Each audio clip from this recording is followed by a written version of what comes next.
You are welcome still on This Morning on ITV, your station of choice. We are broadcasting this 19th day of August 2021 from Papi Hill here in Abuja, reaching you live. And we are on the discussion segment of nationalism and you.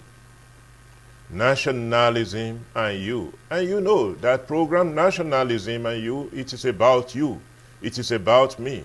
It is about us departing from the culture that plays up, blame game, and embrace the culture of nation building. It is our own thing. This morning we'll be examining a topical issue. One thing about ITV is that, and particularly this program, Nationalism and You, is that we transcend engaging current issue into engaging crucial issue. We dig into those issues that can make for effective nation building and evolution.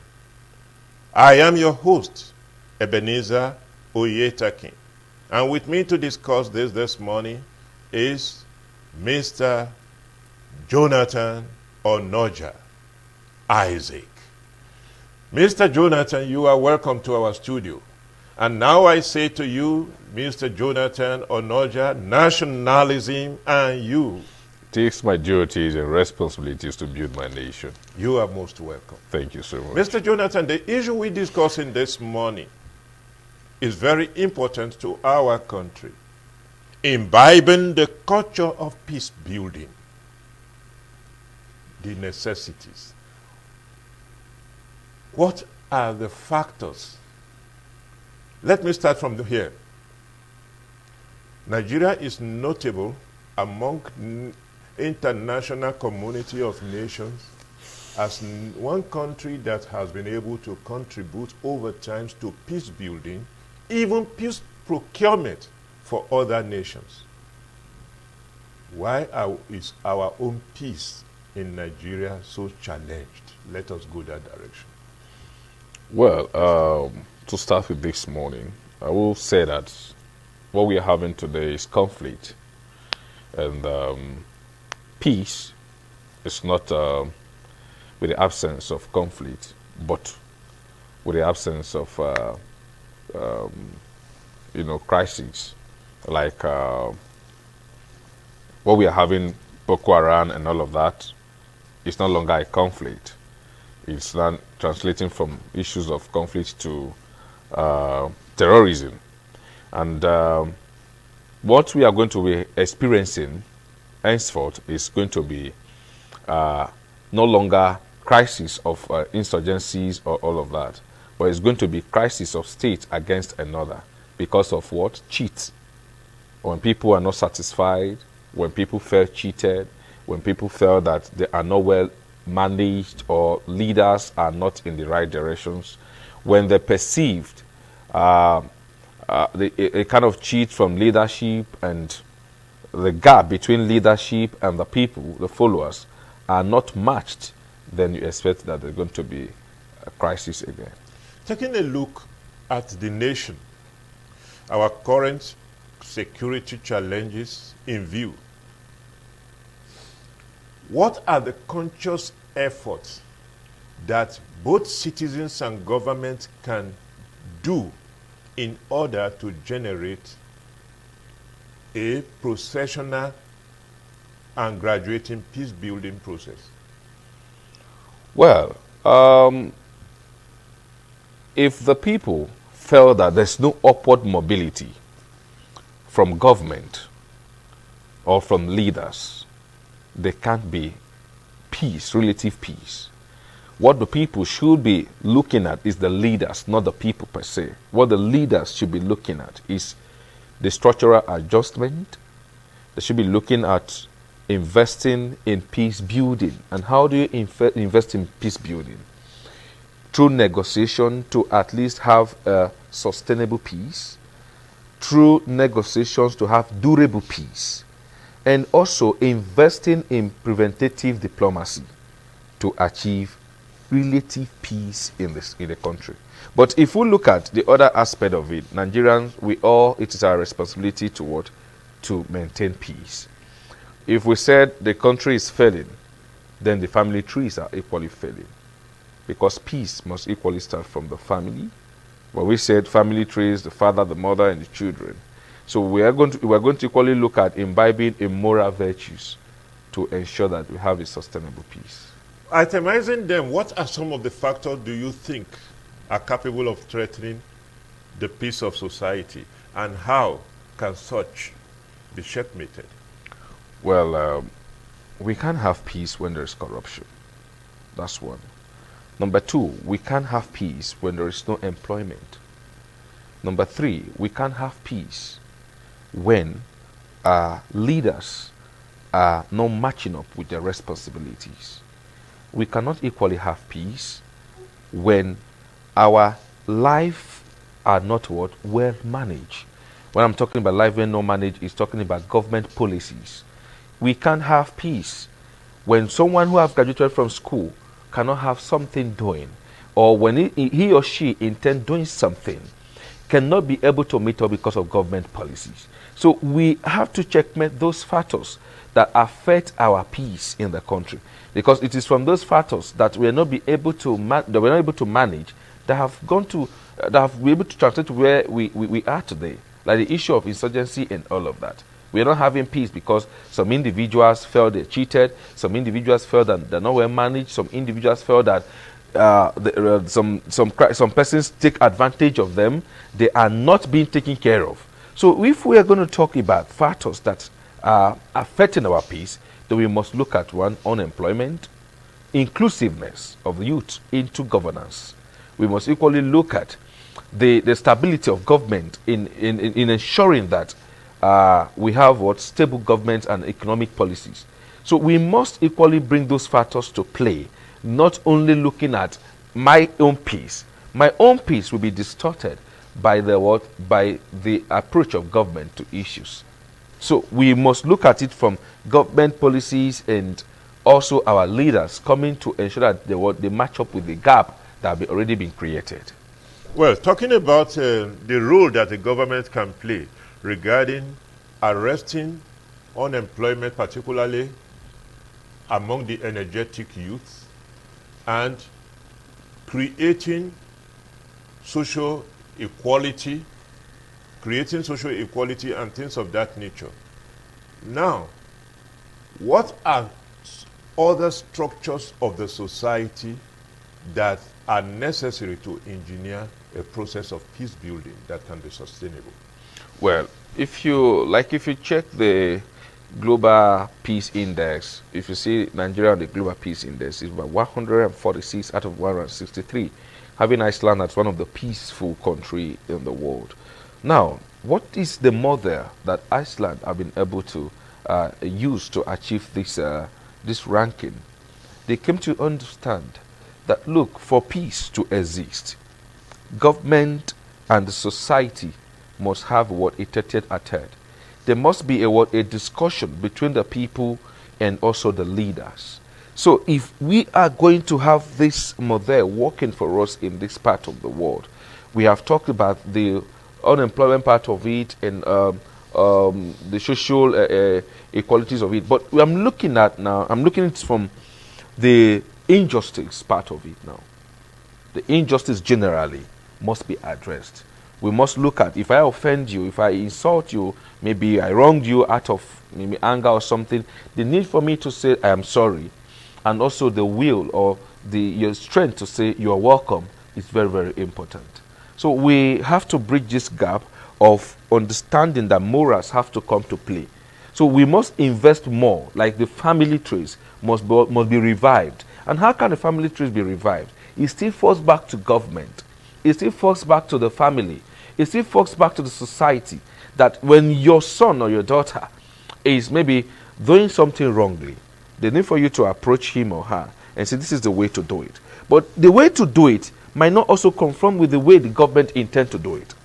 So there's the need for us to still marry ourselves We can't do anything out of government. We cannot do anything out of government and government policies.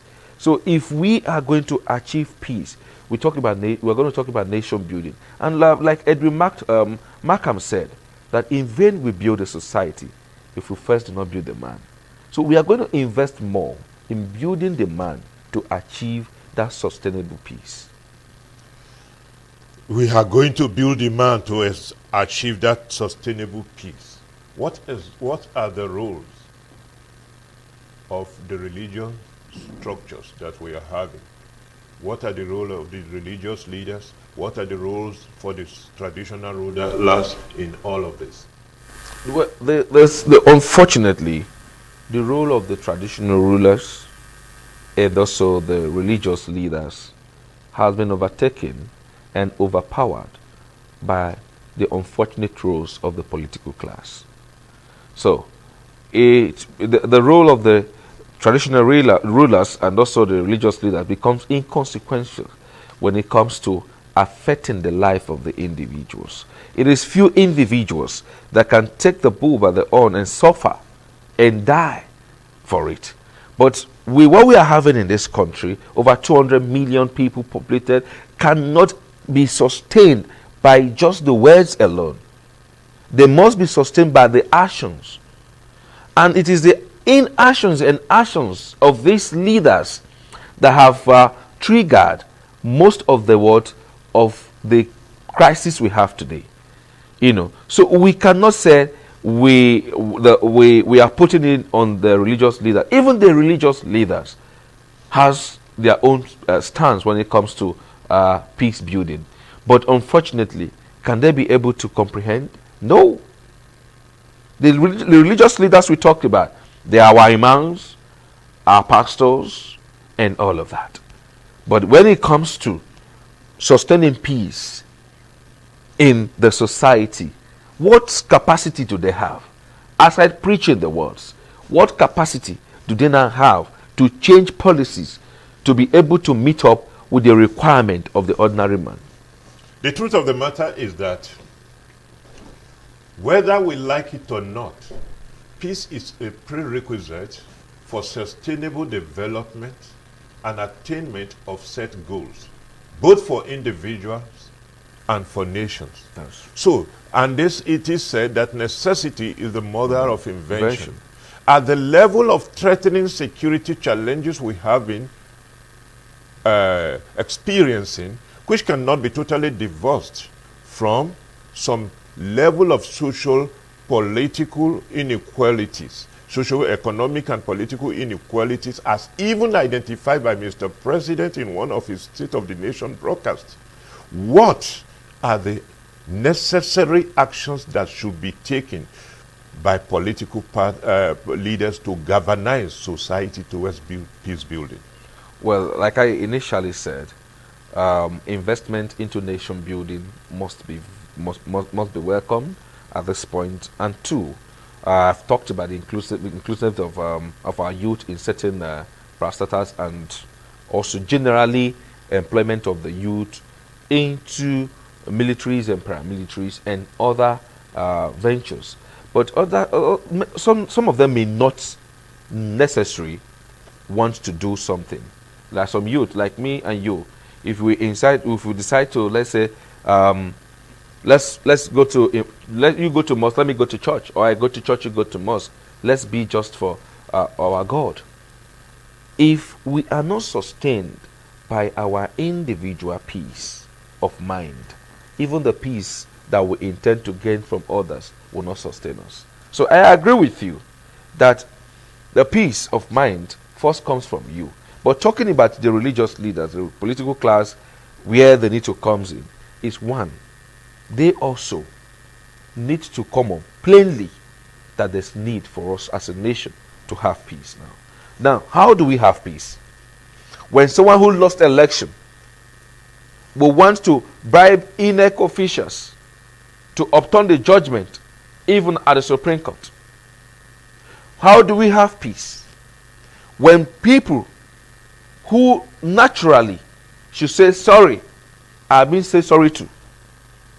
How do we now have peace in a society When people are cheated on daily basis, before you get job into some government process, you must pay money. How do you have peace of mind? How do you have peace when the society is not all about the well-being of the people anymore, but the well-being of few individuals? How do we have peace when we have people in National Assembly that does not actually guarantee the peace of the country, but they guarantee the peace of their own people? You and your family only. And money meant for public funds are diverted for individuals' diverted into individuals' pockets. How do you have peace? So when we talk about peace, it's first self-repentance from our leaders. We now guarantee the peace, so that whatever they are even invested into nation building or peace building can now sustain the people. But if you have not first tell yourself you want to have peace, there is no way. There's no millions or billions invested into peace building that will be able to guarantee the peace that we intend to have. The leaders we are having, they are voted for. Supposedly, they are voted from among us, and they emerge from among us. And 2023 is coming. Another set of leaders will still emerge from among us. What are the citizens' role in ensuring that the right leaders are put in place that have value for peace? Because, first of all, you cannot give what you do not have. It is acceptable that injustice is a fertile ground for lack of peace in a society and things of that nature. So, how do we culture the society to begin to produce leaders that value peace? Now, let me also come this way. That peace guarantees sustainable development. Check the leaders you have now and check your society. What are the development going on? This has to show that there is no peace in the land. There is no development because it is peace that guarantees development.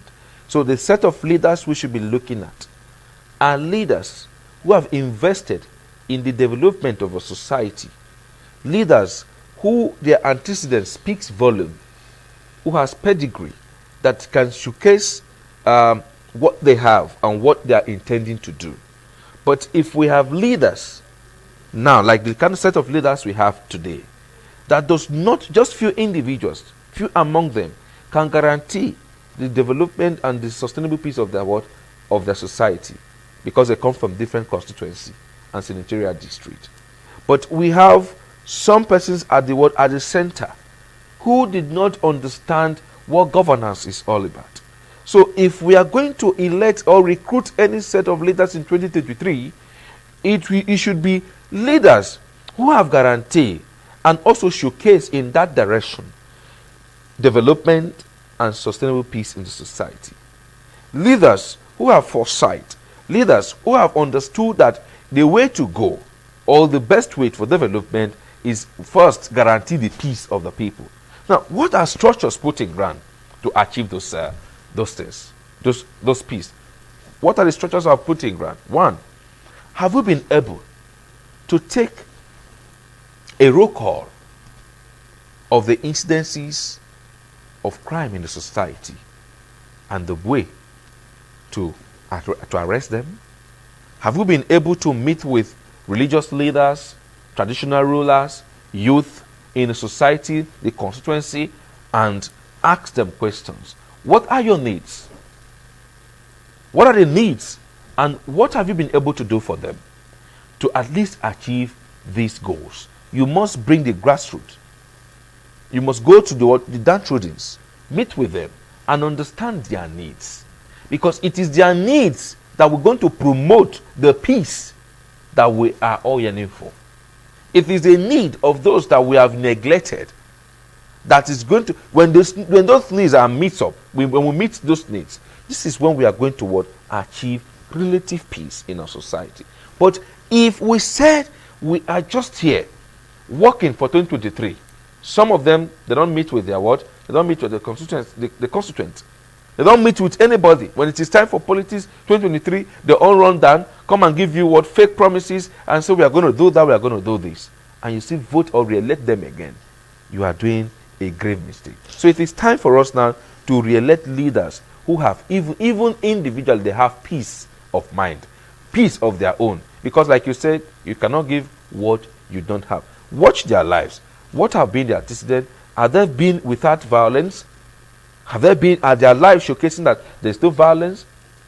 They may have conflicts in one or two things, but did their life shows that there's no violence? Is it leaders that are engage or recruit thuggery to ensure that he gets into office, that we are going to vote? Check the lives of leaders you are going to recruit in 2023 and tell yourself, this one can actually bring peace and development to the society, and this one cannot, before you recruit any of them into the office.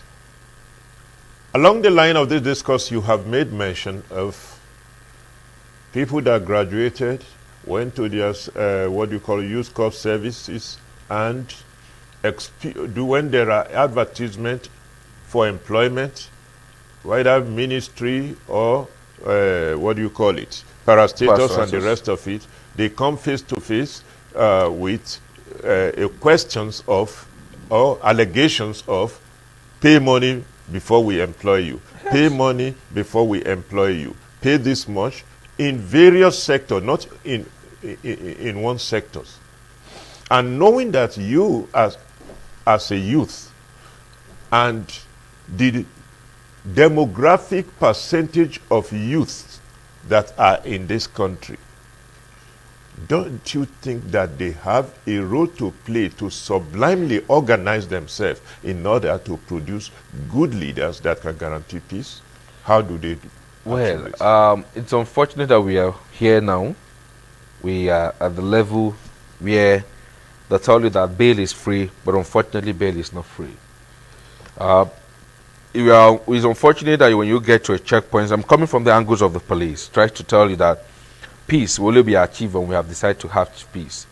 You go around the That is why I am saying the youth, constituting a larger numerical strength of society, should be determined to have the kind of political leadership that can guarantee peace for you. I've decided to come from these angles of the police. Please because one, the youth have no power or have a say when it comes to appointment of the Inspector General of Police. Okay. Which, number one, will guarantee the peace, the internal peace of the state. Are you in me? Now, when you go to a checkpoint and you see someone asking you for something, asking the motorcyclist to maybe 100, 200 naira before you take your passengers, and when you see the motorist take some monies from them, they do not guarantee the peace anymore. They are not there for the peace of the people. They are there for the interest of the people. So that is one. When you see a young man going seeking for a job in the ministry or in the parastatal, they ask him, bring so-so man before you can have this job. You see a young lady seeking for a job, even in the private organizations, they take advantage of that lady before the job is given. So, how would such society have a peace? When you see something taken from you unlawfully, and when you seek for justice, it's not given to you, you have blind eyes to it, how will you have peace in the society? So, we as a youth, what we should be looking at now is, like you say, reorganize ourselves. Don't give in to crisis. Don't give in to violence. There can be conflict, but don't give it to what? To violence. Ensure that the right process is followed. At least, if it is followed and it was not, if you're not given, it's a different thing. If it is followed, if the right process is followed, and you're not given the opportunity, it's a different thing. But if the right process is not followed, and you are not given, the pain becomes double. Because you did not follow the right process. By one, you must have paid money to gain what you are looking for. Some persons paid and are not given. And at the end of the day, that also triggers what? Violence. Give me back my money. The money is not forthcoming. And because you don't have peace of mind, that may go to conflict, and from conflict, eventually to what? To violence. So the society, the community, the youth in the community or the society equally need to what? to first give themselves peace of mind by saying, I will have to do what? The right thing. I'll have to ensure that the right thing is what I'm going to follow. And how do you follow the right thing? There must be what? Be moral upbringing from the family. Because you can't give what you don't have. They said, bend the fish when it is what? Still fresh. So the family trees has to be what? Has to come up with a mother of rebranding their children to what? To what is right before God and man. We have Institute for Peace and Conflict Resolution. Functioning? We are having it as an institution.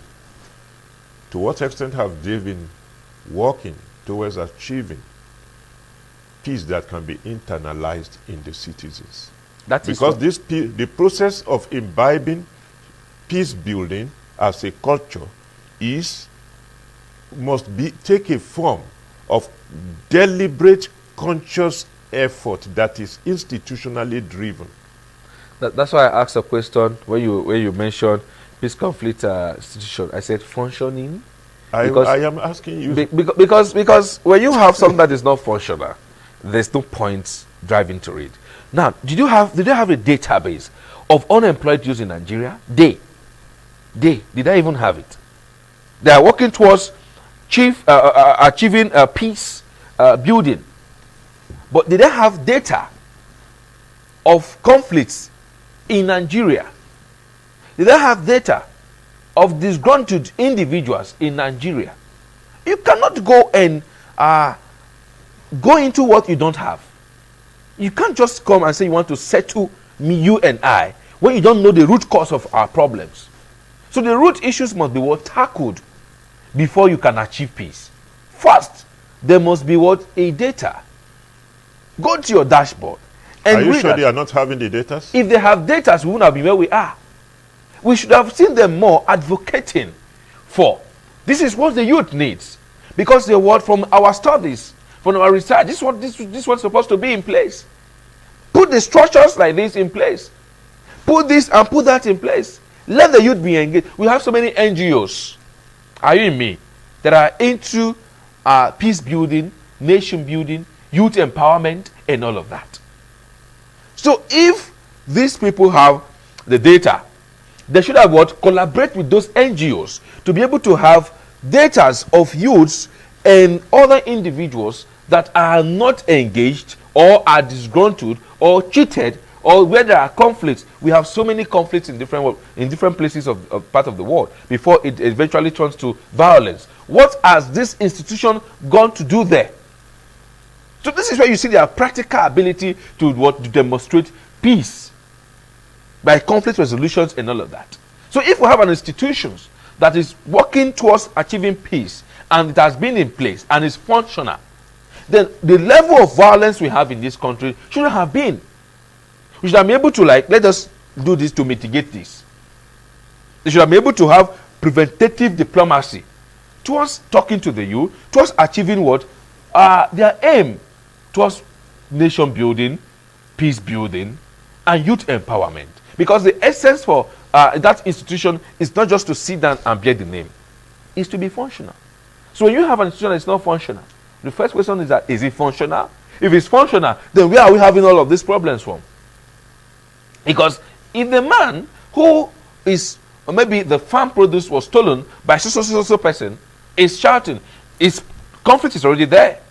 When the police is doing their job, we walk in there and ask questions and say, this is the way to go. We can achieve this by doing this. We can achieve this peace by not going to court. We wouldn't have had so many cases in court. We wouldn't have had so many cases of the adjournment, because peace or conflict must have been resolved.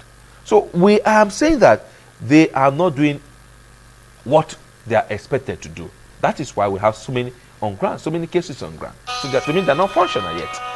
Until they becomes functional, then we can have a way to go. They should at first collate the data of youths that are not employed. They should first collate data of conflicts around the state. They should first, because there are communal clashes everywhere, and we have conflict resolutions. We have peace building. We have, we must. It's not only for Abuja.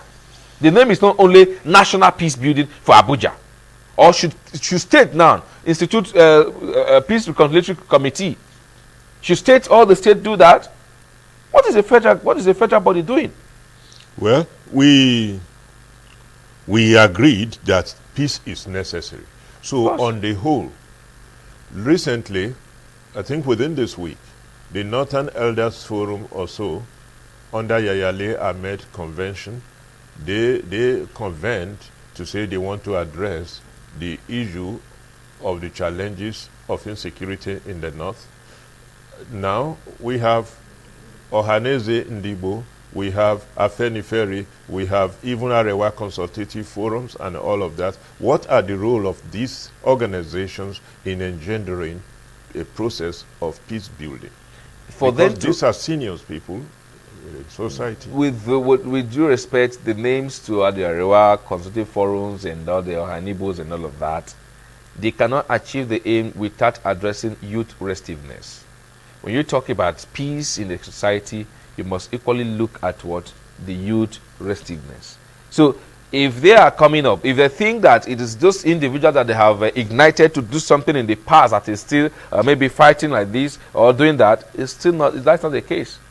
So if we are going to achieve relative peace, like I said, relative peace, youth restiveness also must be addressed. But one would have thought with the caliber of people in these organizations, they can reach out to the government, they can reach out also to representatives of the people that are in National Assembly and things of that nature, so that a conscious evolution of peace process can be evolved that can lead to process of peace building. No, we have such process already in place. But I have always said, what are their duties? How functional are they? So we have that. If it's a peace building, we have all of that written on paper. We have that in National your last message to the society, to the nation.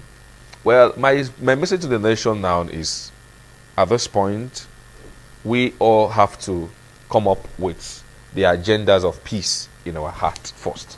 We must also set goals for peace in our heart, ensure that the family that we are coming from is peaceful.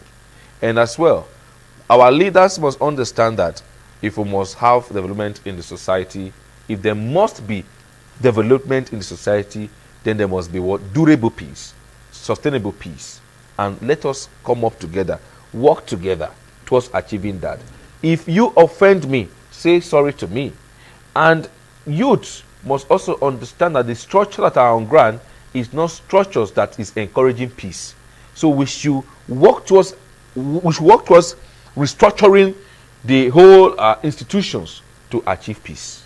Thank you very much. Nice having you on this program. We hope you make yourself available to us when we have reasons to call on you. Once again, we have been talking with Jonathan Onoja on peace building, imbibing the culture of peace building. We are still here on This Morning on ITV, and we encourage you to stay tuned. Don't go away as we wait for this next segment.